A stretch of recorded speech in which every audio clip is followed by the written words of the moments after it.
Breaking news చూస్తున్నాం. హైకోర్టులో రామ్ గోపాల్ వర్మకు చుక్కెదురైంది. ముందస్తు బెయిల్ పిటిషన్పై విచారణను వాయిదా వేసింది.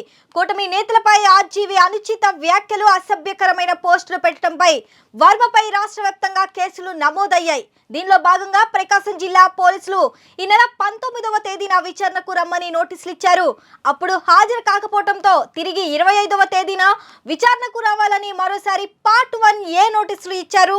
దీనిని కూడా ఆర్జీవీ స్పందించకపోవడంతో హైదరాబాద్లోని రామ్ గోపాల్ వర్మ నివాసానికి పోలీసులు చేరుకున్నారు. అక్కడ కూడా లేకపోవడంతో వర్మ కోసం పోలీసులు గాలిస్తున్నారు. తాజాగా హైకోర్టు నిర్ణయంతో రామ్ గోపాల్ వర్మను త్వరలోనే అరెస్టు చేస్తారనే ప్రచారం ఊపందుకుంటుంది.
మరిన్ని సంచలన వార్తలకు వీక్షిస్తూనే ఉండండి. Number 1 news. సామాన్యుడి చేతిలో సామాజిక అస్త్రం.